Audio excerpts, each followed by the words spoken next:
نحمده ونصلي على رسوله الكريم اما بعد فاعوذ بالله من الشيطان الرجيم بسم الله الرحمن الرحيم رب اشرح لي صدري ويسر لي امري واحلل عقدة من لساني يفقهوا قولي۔ ہماری گفتگو کا موضوع ہے توبہ استغفار۔ اللہ تعالیٰ نے انسان کو پیدا کیا، اس کے اندر خیر اور شر دونوں چیزیں رکھی، پھر اس کو دونوں راستے دکھائے، پھر اس کو آزادی بھی دی کہ وہ چاہے تو بھلائی کے راستے پہ چلے اور چاہے تو برائی کا راستہ اختیار کرے۔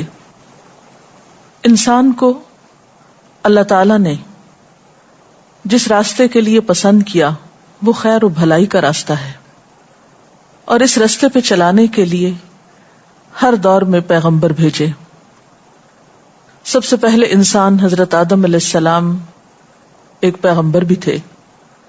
جب وہ دنیا میں بھیجے جا رہے تھے تو اس وقت اللہ تعالیٰ نے فرمایا فَإِمَّا يَأْتِيَنَّكُم مِّنِّي هُدًى فَمَن تَبِعَ هُدَايَ فَلَا خَوْفٌ عَلَيْهِمْ وَلَا هُمْ يَحْزَنُونَ کہ اگر میری طرف سے تمہارے پاس کوئی ہدایت آئے تو جو میری ہدایت کی پیروی کرے گا اس کے لیے نہ خوف ہوگا نہ غم ہوگا۔ تو گویا خوف اور غم کے علاج کے لیے انسان کو جو نسخہ بتایا گیا وہ اللہ تعالی کی طرف سے آئی ہوئی ہدایت کی پیروی کرنا، یا دوسرے لفظوں میں زندگی گزارنے کا وہ طریقہ اختیار کرنا جو اللہ تعالی کی مرضی کے مطابق ہو۔ لیکن انسان اس کے لیے اس دنیا میں آنے کے بعد بہت سی آزمائشیں بھی ہیں۔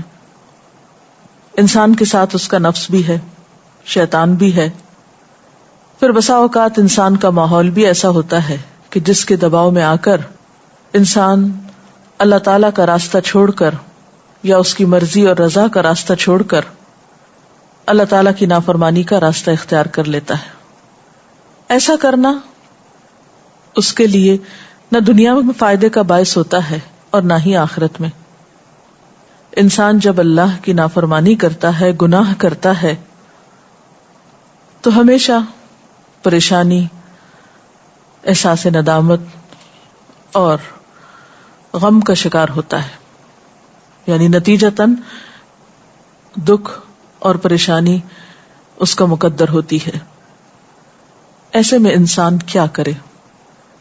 انسان چونکہ فرشتہ نہیں، اس لیے یہ ممکن نہیں کہ اس سے کوئی غلطی نہ ہو۔ غلطی تو ہوگی کیونکہ انسان ہے، بھول چوک بھی ہے، خواہشات نفس بھی ہیں، تو یہ ہو نہیں سکتا کہ اس سے غلطی نہ ہو۔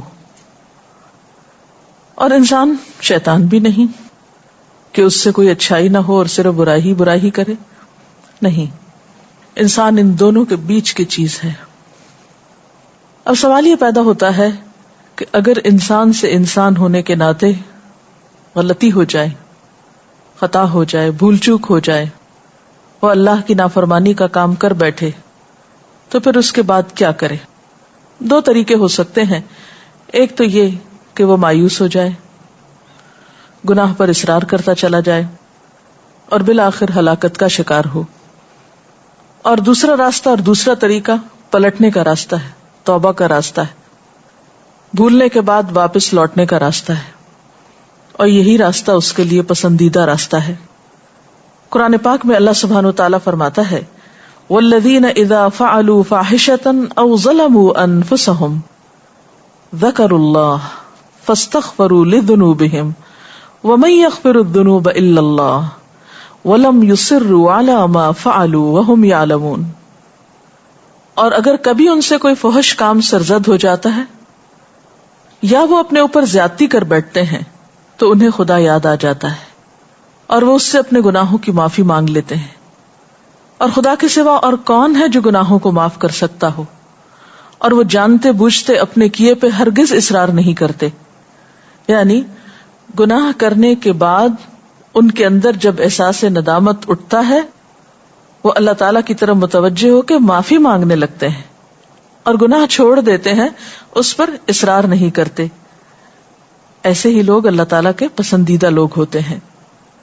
ایک اور مقام پر آتا ہے ان الذین اتقوا اذا مسهم طائف من الشیطان تذکروا فاذا هم مبصرون، کہ فی الواقع جو لوگ اللہ سے ڈرنے والے ہیں، متقی ہیں، ان کا حال یہ ہوتا ہے کہ کبھی شیطان کے اثر سے کوئی برا خیال انہیں چھو بھی جائے، یعنی برا خیال بھی آئے، گناہ کا ارادہ بھی ہو، تو فوراً چوکنے ہو جاتے ہیں، یعنی تقویٰ کی برکت سے وہ ہوشیار ہو جاتے ہیں، اور پھر انہیں صاف نظر آنے لگتا ہے کہ درست راستہ کیا ہے۔ نبی صلی اللہ علیہ وسلم نے فرمایا، سارے کے سارے انسان خطا کار ہیں، اور بہترین خطا کار وہ ہیں جو بہت زیادہ توبہ کرنے والے ہیں۔ تو توبہ کرنا بندے کے حق میں ایک پسندیدہ عمل ہے۔ قرآن پاک میں اللہ تعالیٰ اپنے پیارے بندوں کی ایک خاص خوبی کا ذکر کرتے ہیں کہ وَبِالْأَسْحَارِ هُمْ يَسْتَغْفِرُونَ، کہ سحری کے وقت وہ استغفار کرتے ہیں، معافی مانگتے ہیں۔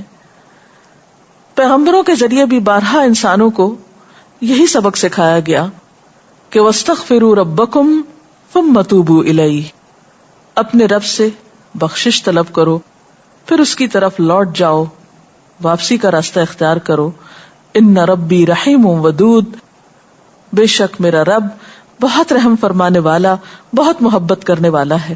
یعنی ایسا نہیں کہ اگر کسی انسان سے کوئی غلطی ہو جائے تو پھر وہ معاف نہیں کرتا اور ہمیشہ کے لیے وہ اس کی نظروں سے گر جاتا ہے، نہیں، 100 بار بھی اگر کوئی غلطی کرتا ہے اور پھر اس کو احساس ندامت ہوتا ہے، شرمندگی ہوتی ہے اور وہ پلٹتا ہے، تو اللہ تعالیٰ اس کو معاف کرتا رہتا ہے۔ ایک حدیث میں آتا ہے ان اللہ یقبل توبۃ العبد ما لم یغرغر، اللہ بندے کی توبہ اس وقت تک قبول کرتا ہے جب تک کہ وہ آخری دموں پہ نہ ہو یا اس کی سانس نہ اکھڑ جائے، یعنی مرتے دم تک توبہ قبول ہوتی رہتی ہے۔ ہاں، یہ الگ بات ہے کہ ایک انسان جب فوت ہو جاتا ہے اور وہ شرک کی حالت میں ہوتا ہے یا کفر کی حالت میں ہوتا ہے یا کسی کبیرہ گناہ کے ارتکاب کی حالت میں ہوتا ہے اور توبہ کیے بغیر مر جاتا ہے، تو مرنے کے بعد جب سزا سامنے آ جاتی ہے، اللہ تعالیٰ کی ناراضگی اور غصہ سامنے آ جاتا ہے، تو پھر توبہ کا موقع نہیں رہتا۔ اس لیے ہمیں کبھی بھی اللہ تعالیٰ کی رحمت سے نا امید نہیں ہونا چاہیے، گناہ کتنا بھی بڑا ہو جائے، غلطی کتنی بھی بڑی ہو، لیکن کبھی مایوسی پاس نہ پٹکنے پائے۔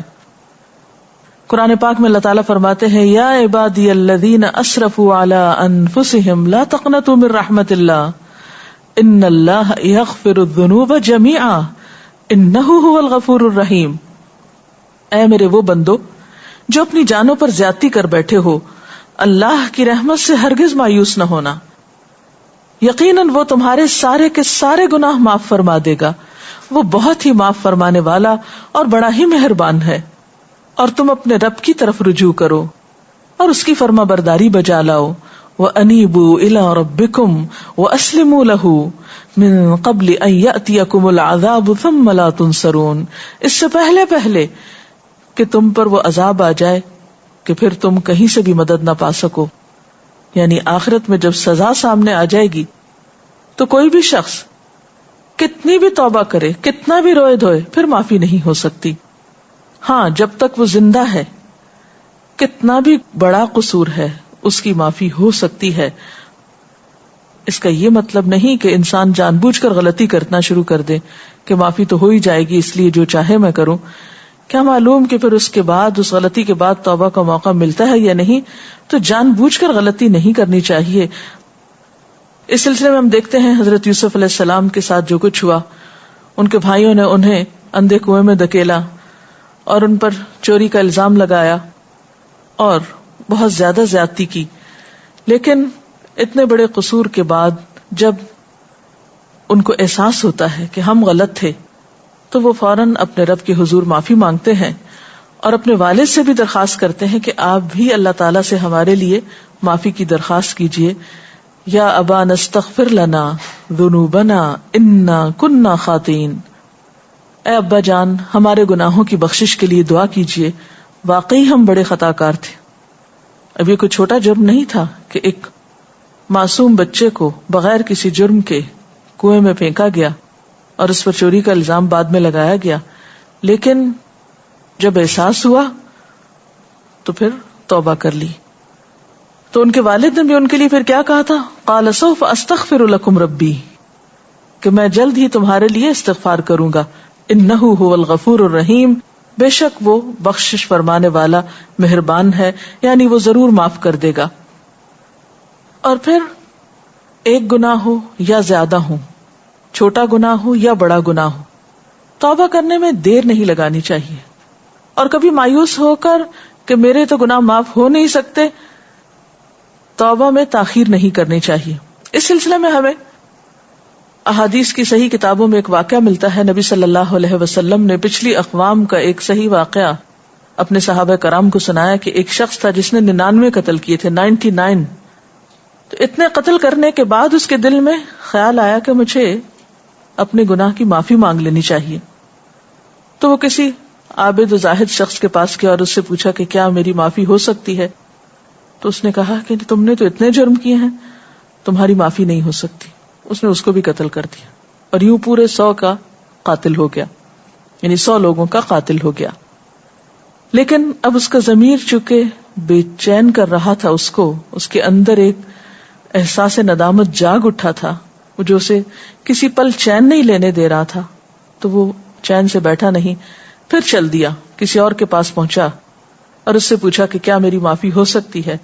تو اس نے کہا ہاں، اللہ تعالیٰ سارے گناہ معاف کر سکتا ہے، بشرط یہ کہ تم سچے دل سے توبہ کر لو اور آئندہ اس غلطی کا ارتکاب نہ کرو. اور اس کے لیے ضروری یہ ہے کہ تم جس ماحول میں رہتے ہو اس کو چھوڑ دو.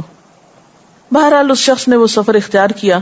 ابھی وہ اپنی منزل تک پہنچا نہیں تھا کہ راستے میں ہی اس کی جان لینے کے لیے فرشتے آ گئے.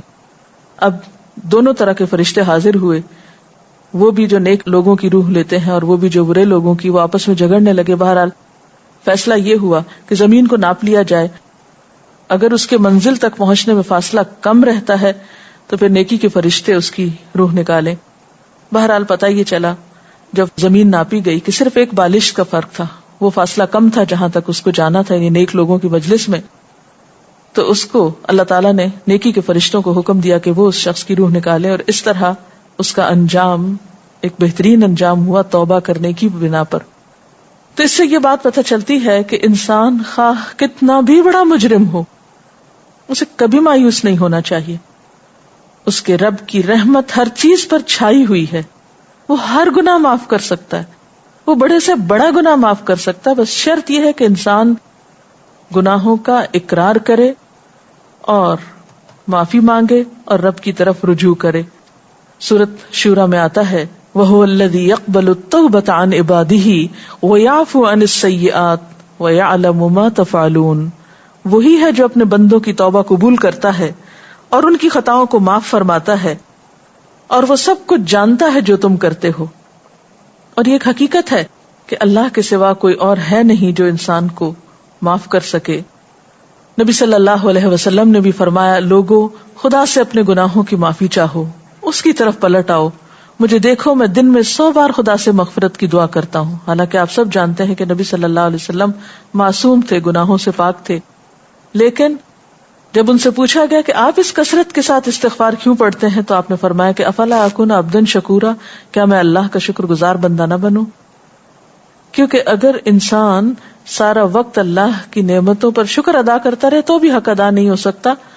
تو اس وجہ سے آپ کثرت کے ساتھ استغفار کیا کرتے تھے. اور اس میں دراصل ہمارے لیے ایک بہت بڑا سبق ہے کہ ہم زیادہ سے زیادہ استغفار کو اپنا شیوا بنائیں، کیونکہ استغفار کا فائدہ صرف یہی نہیں کہ انسان کے گناہوں کی معافی ہو جاتی ہے، بلکہ استغفار کا فائدہ یہ بھی ہے کہ انسان کی اور بہت سی مشکلات حل ہوتی ہیں.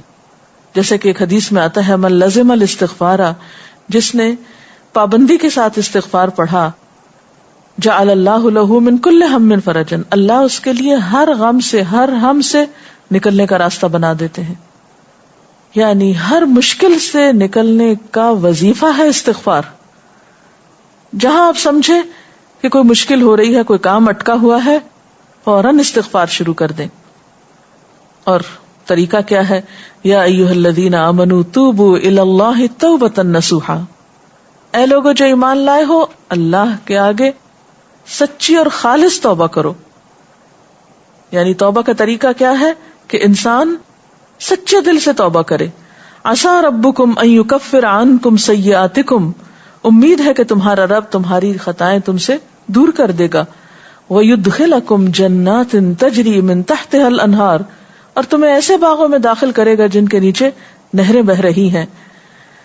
گویا استغفار کے بعد انسان گناہوں سے اس طرح پاک ہو جاتا ہے گویا اس نے گناہ کیا نہ ہو. لیکن اس کے لیے کچھ شرائط ہیں. نمبر 1، انسان اپنے گناہوں کے احساس سے شرمسار ہو. نمبر 2، آئندہ گناہ سے بچنے کا ارادہ کرے.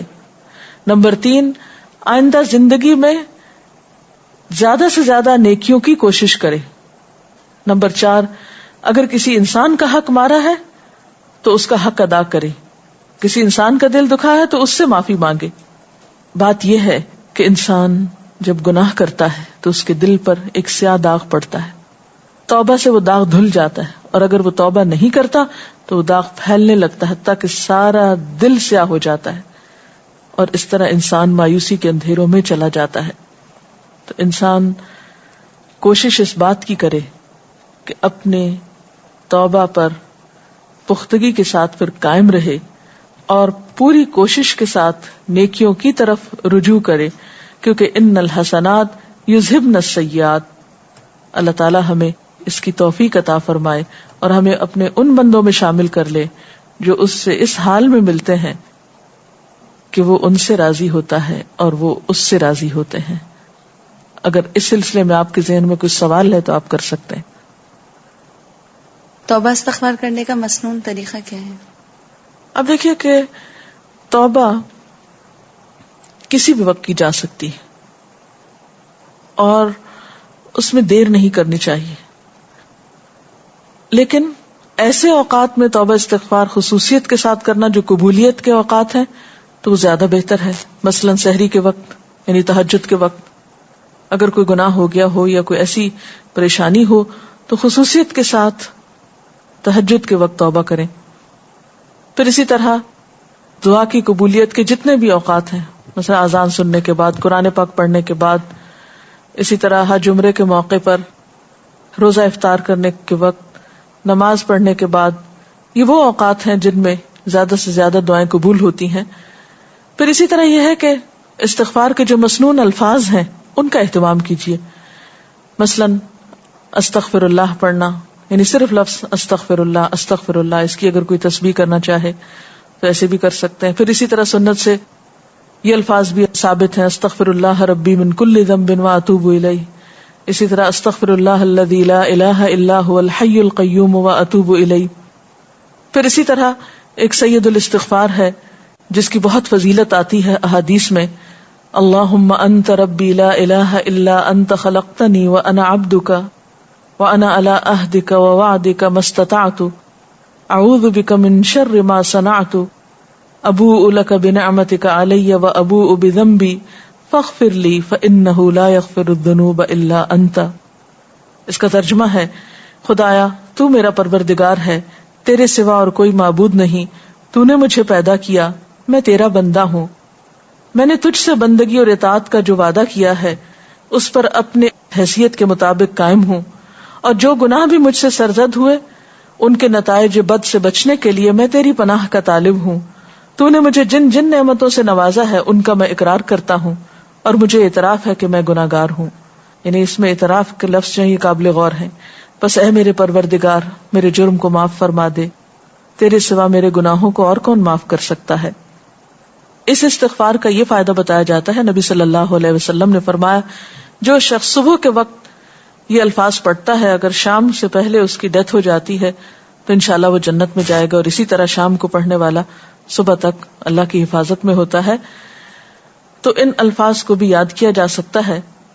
اور اس کے علاوہ اگر آپ کو کچھ بھی نہیں عربی میں پڑھنا آتا تو اپنی کسی بھی زبان میں جو آپ بولتے ہو آپ اللہ تعالیٰ سے اپنے الفاظ میں اپنے طریقے پر استغفار کر سکتے ہیں، گناہوں کی معافی مانگ سکتے ہیں، اللہ تعالیٰ سے توبہ کر سکتے ہیں، اس کے آگے رو سکتے ہیں.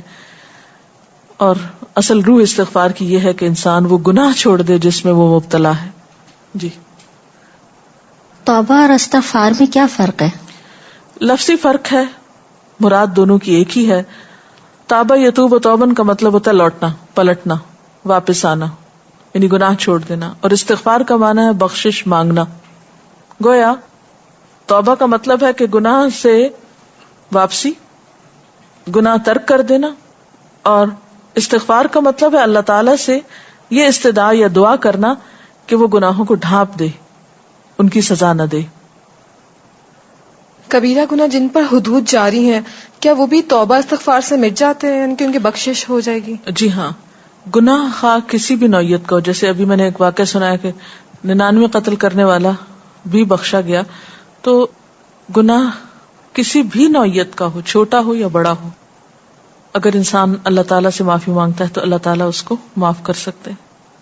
وآخر دعوانا ان الحمد للہ رب العالمین. سبحانک اللہم وبحمدک نشہد ان لا الہ الا انت نستغفرک ونتوب الیک. والسلام علیکم ورحمۃ اللہ وبرکاتہ.